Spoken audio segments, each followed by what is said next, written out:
Everyone, welcome to global online. This is Ankita Sood. आज के session में हम बात करेंगे कि महाराष्ट्र में होने वाले कॉमन एंट्रेंस टेस्ट में बीसीए, बीबीए, बीएमएस और बीबीएम का एग्जामिनेशन कब होने वाला है। आप सभी स्टूडेंट्स ने अगर ऑफिशियल वेबसाइट पर जाकर के देखा है तो आपको पता ही होगा कि इससे रिलेटेड एक ऑफिशियल इंपॉर्टेंट इंफॉर्मेशन जारी कर दी गई है, जिसमें कि क्लियरली ये मेंशन किया हुआ है कि कुछ रीजन की वजह से बीसीए, बीबीए, बीएमएस और बीबीएम एग्जामिनेशन नहीं करवाए गए थे और बाकी सब स्टूडेंट्स का रिजल्ट भी 4 जून को डिक्लेयर कर दिया गया है। अब ऐसे में बाकी के स्टूडेंट्स का एग्जामिनेशन भी हो जाएगा, क्योंकि काफी सारे स्टूडेंट्स ने कंप्लेंट करवाई थी कि जो बीसीए वाले स्टूडेंट्स हैं वो एग्जाम नहीं दे पाए, तो वो अब क्या करें।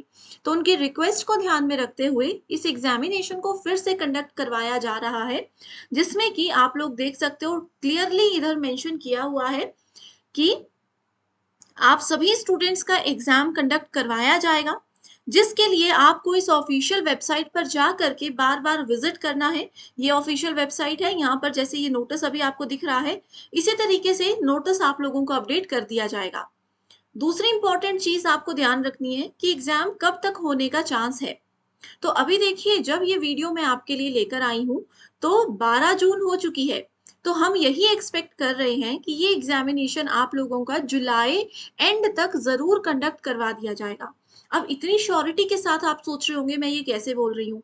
तो देखिए स्टूडेंट्स, क्या है कि अभी 12 जून हो चुके हैं, यानी कि जून लगभग आधा हो चुके हैं। अभी तक एग्जामिनेशन की ऑफिशियल डेट्स अनाउंस नहीं हुई है। अब अगर मान लीजिए इस हफ्ते भी आप लोगों के लिए डेट्स अनाउंस की जाती है, तो ऐसा नहीं है कि आज डेट अनाउंस हुई और 4 दिन के बाद आपका पेपर हो गया, एक हफ्ते के बाद आपका पेपर हो गया। ऐसा ऑफिशियल तौर पर बिल्कुल भी नहीं किया जाता है। जब भी एग्जामिनेशन की डेट्स अनाउंस की जाती है, उसके बाद कम से कम आप लोगों को 30 डेज का समय दिया ही जाता है। यूजीसी के और एनटीए के जो भी रूल्स होते हैं ना किसी भी एग्जाम को लेकर के, वो यही बोलता है कि कोई एग्जाम अगर आप करवा रहे हो, उसकी डेट्स अनाउंस करने के बाद कम से कम 30 डेज का समय स्टूडेंट्स को देना ही चाहिए। ठीक है, तो अगर मान लीजिए 15-20 जून तक भी हमारा ये एग्जामिनेशन का नोटिफिकेशन ऑफिशियल तौर पर जारी किया जाता है, तो डेफिनेटली जुलाई एंड तक आप लोगों का एग्जाम होने का चांस है। अब बात आती है कि इस एग्जामिनेशन के लिए हमें क्या पढ़ना चाहिए, कहाँ से पढ़ना चाहिए। जो स्टूडेंट्स ने पहले भी तैयारी नहीं की थी, अभी भी कंफ्यूज्ड है, तो उनको पता नहीं होगा सिलेबस क्या है। तो आपको मैं डिटेल में समझाऊंगी कि बीसीए मेजरली में जो मेरा सब्जेक्ट है वो बीसीए है। तो मैं आप लोगों को बता सकती हूँ कि बीसीए का सिलेबस क्या है, बीसीए के लिए इंपॉर्टेंट कौन कौन से टॉपिक्स हैं और क्या स्ट्रेटेजी आप लोगों को फॉलो करनी चाहिए। तो अगर आप सभी स्टूडेंट्स को डिटेल्ड जानकारी चाहिए और आप चाहते हो कि बीसीए के लिए मैं आप लोगों को हेल्प करूं, यूट्यूब पर आप लोगों के लिए सेशंस लेकर आऊं, तो डेफिनेटली आप मुझे कमेंट करके बता सकते हो। जो भी आप लोगों की रिक्वायरमेंट है, जो भी आप लोगों को मुझसे हेल्प चाहिए, मैं ज़रूर आप सभी स्टूडेंट्स की हेल्प करूंगी। ठीक है, सो यहाँ पर आप सभी देख लीजिए कि ऑफिशियल वेबसाइट पर जाकर के विजिट करना है। डेफिनेटली आप लोगों का एग्जाम होगा एंड एडिशनल एग्जामिनेशन की जो भी डिटेल्स है वो आपको ऑफिशियल वेबसाइट पर जाकर के ही मिलेगी।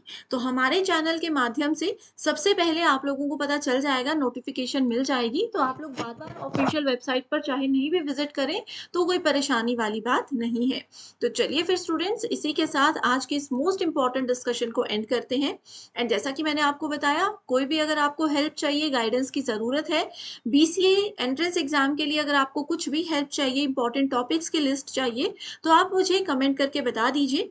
एंड ये नंबर्स दे रही हूँ, अंकिता मेरा नाम है। आप इन नंबर्स पर मुझसे बहुत आसानी से कांटेक्ट कर सकते हो। So thank you so much and all the very best.